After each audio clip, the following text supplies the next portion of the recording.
O desejado de todas as nações. Capítulo 3. A plenitude dos tempos.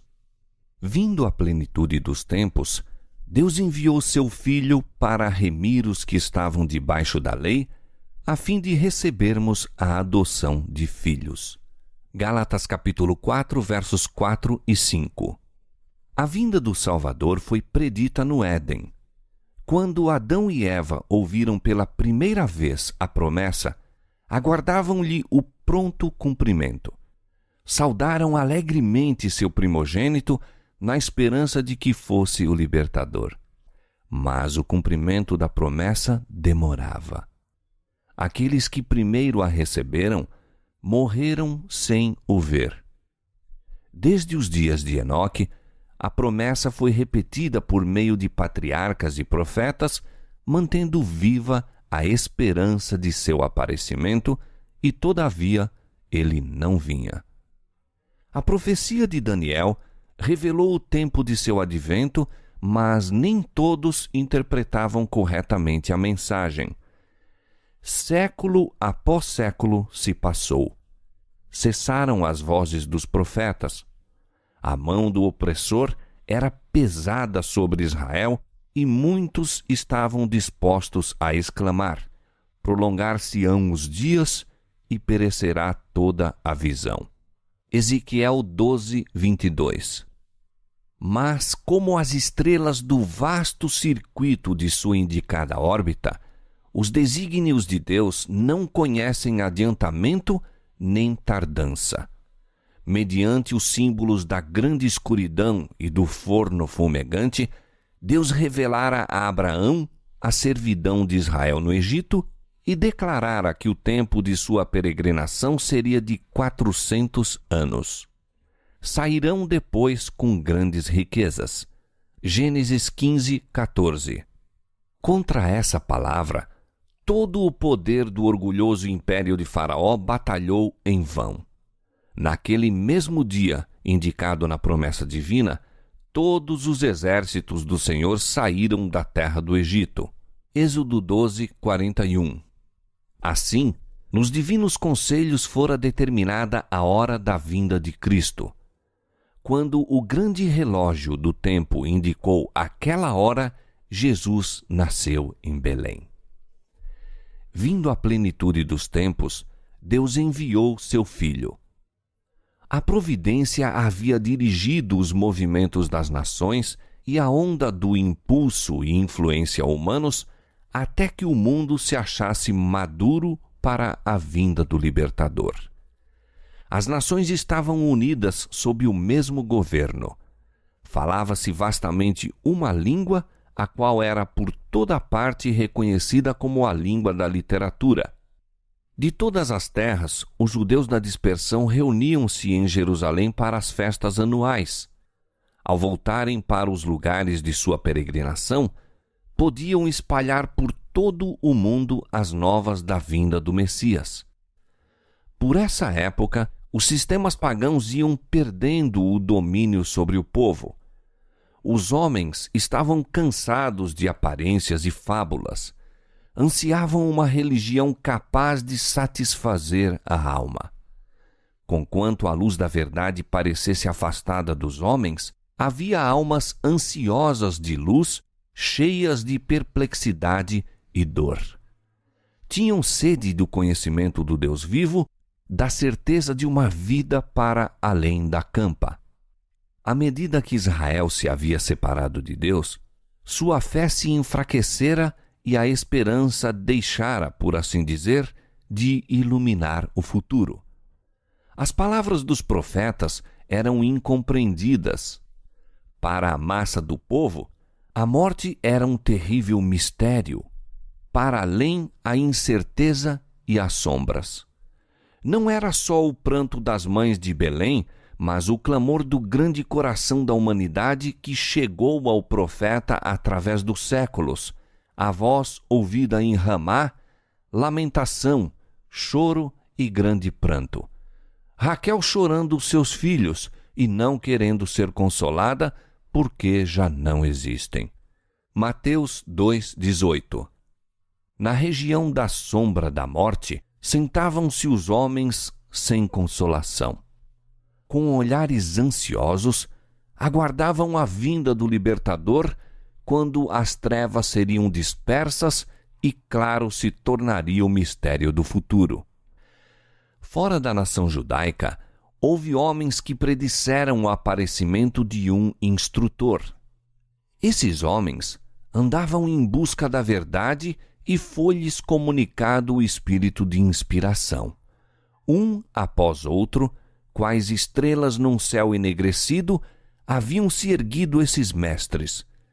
Suas palavras de profecia despertaram a esperança no coração de milhares no mundo gentil. Fazia séculos que as Escrituras haviam sido traduzidas para o grego, então vastamente falado no Império Romano. Os judeus estavam espalhados por toda a parte e sua expectação da vinda do Messias era, até certo ponto, partilhada pelos gentios. Entre aqueles a quem os judeus classificavam de pagãos, encontravam-se homens que possuíam melhor compreensão das profecias da Escritura relativas ao Messias do que os mestres de Israel. Alguns o esperavam como libertador do pecado. Filósofos esforçavam-se por estudar a fundo o mistério da organização dos hebreus. A hipocrisia destes, porém, impedia a disseminação da luz. Com o fito de manter a separação entre eles e as outras nações, não se dispunham a comunicar o conhecimento que ainda possuíam quanto ao serviço simbólico. Era preciso que viesse o verdadeiro intérprete. Aquele a quem todos esses tipos prefiguravam devia explicar o sentido dos mesmos. Por meio da natureza, de figuras e símbolos, de patriarcas e profetas, Deus falara ao mundo. As lições deviam ser dadas à humanidade na linguagem da própria humanidade. O mensageiro do concerto devia falar. Sua voz devia ser ouvida em seu próprio templo. Cristo tinha de vir para proferir palavras que fossem clara e positivamente compreendidas. Ele, o autor da verdade, devia separá-la da palha das expressões humanas que a haviam tornado de nenhum efeito. Os princípios do governo de Deus e o plano da redenção deviam ficar claramente definidos. As lições do Velho Testamento precisavam ser plenamente apresentadas aos homens. Havia entre os judeus ainda algumas almas firmes, descendentes daquela santa linhagem através da qual fora conservado o conhecimento de Deus. Estes acalentavam a esperança da promessa feita aos pais. Fortaleciam a fé, repousando na certeza dada por intermédio de Moisés. O Senhor vosso Deus vos suscitará um profeta dentre vossos irmãos, semelhante a mim. A este ouvireis em tudo que vos disser. Atos 3, 22. E novamente liam como o Senhor havia de ungir alguém para pregar boas novas aos mansos, restaurar os contritos de coração, proclamar liberdade aos cativos e apregoar o ano aceitável do Senhor. Isaías capítulo 61, versos 1 e 2. Liam como ele havia de estabelecer a justiça sobre a terra, como as ilhas aguardariam a sua doutrina, como os gentios andariam à sua luz e os reis ao resplandor que lhe nascera. Isaías capítulo 42, verso 4 e capítulo 60, verso 3. As derradeiras palavras de Jacó os enchiam de esperança. O cetro não se arredará de Judá, nem o legislador dentre seus pés, até que venha Siló. Gênesis 49, 10. O enfraquecido poder de Israel testemunhava que a vinda do Messias estava às portas. A profecia de Daniel pintava a glória do seu reino sobre um domínio que sucederia a todos os impérios terrestres. E disse o profeta: subsistirá para sempre. Daniel 2:44. Ao passo que poucos entendiam a natureza da missão de Cristo, era geral a expectativa de um poderoso príncipe que havia de estabelecer seu reino em Israel e que viria como um libertador para as nações. Chegara a plenitude dos tempos. A humanidade, tornando-se mais degradada através dos séculos de transgressão, pedia a vinda do Redentor. Satanás estivera em operação para tornar intransponível o abismo entre a terra e o céu. Por suas falsidades, tornara os homens atrevidos no pecado. Era seu desígnio esgotar a paciência de Deus e extinguir-lhe o amor para com os homens, de maneira que ele abandonasse o mundo à satânica jurisdição. Satanás estava procurando vedar ao homem o conhecimento de Deus, desviar-lhe a atenção do templo divino e estabelecer seu próprio reino. Dir-se-ia coroada de êxito sua luta pela supremacia. É verdade que em toda geração Deus tem seus instrumentos. Mesmo entre os gentios, havia homens por meio dos quais Cristo estava operando para elevar o povo de seu pecado e degradação. Mas esses homens eram desprezados e aborrecidos. Muitos deles haviam sofrido morte violenta. A escura sombra que Satanás lançara sobre o mundo tornara-se cada vez mais densa. Por meio do paganismo, Satanás desviara por séculos os homens de Deus, mas conseguira seu grande triunfo ao perverter a fé de Israel. Contemplando e adorando suas próprias concepções, os gentios haviam perdido o conhecimento de Deus, tornando-se mais e mais corruptos. O mesmo se deu com Israel. O princípio de que o homem se pode salvar por suas próprias obras e que jaz à base de toda a religião pagã, tornara-se também o princípio da religião judaica. Implantara-o Satanás.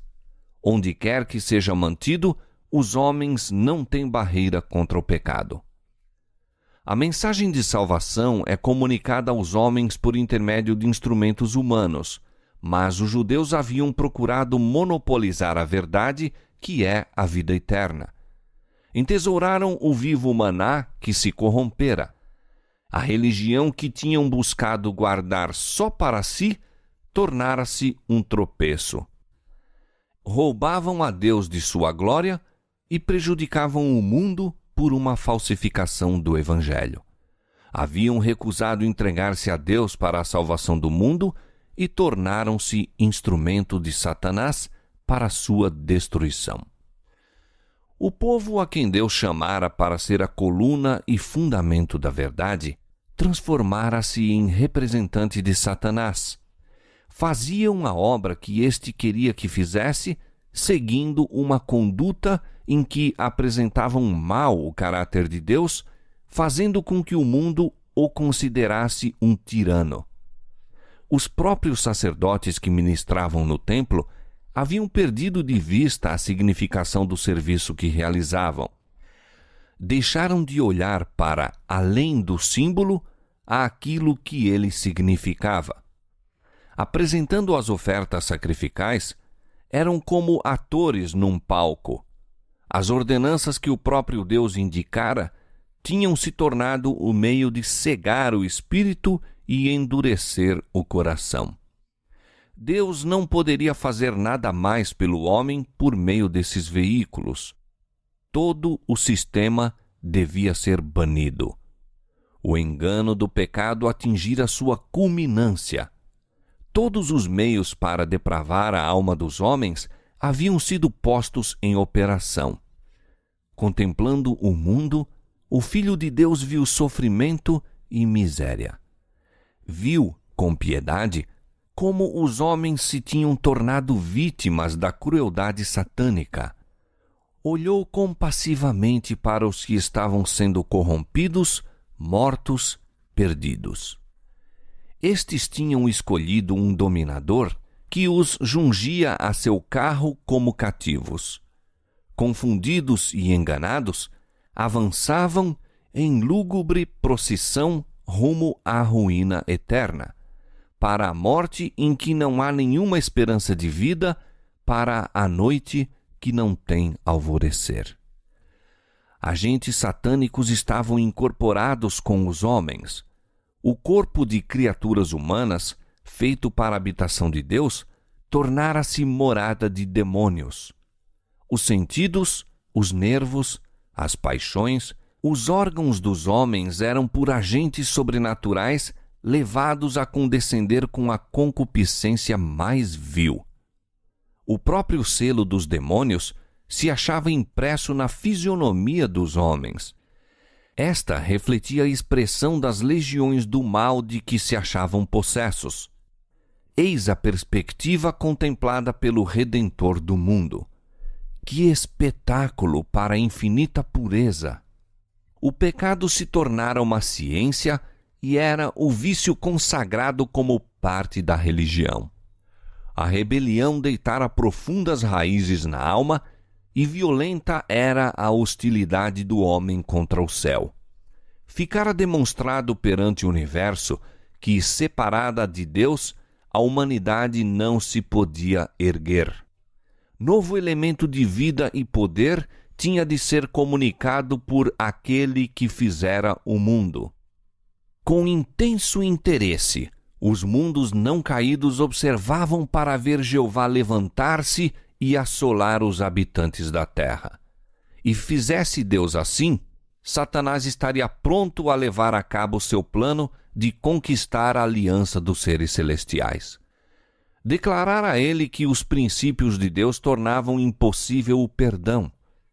Houvesse o mundo sido destruído, e teria pretendido ser injustas as suas acusações.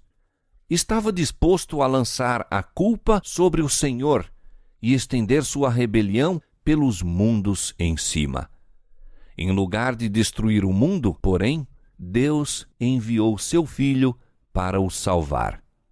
Embora se pudessem, por toda parte do desgarrado domínio, ver corrupção e desafio, foi movido um meio para resgatá-lo.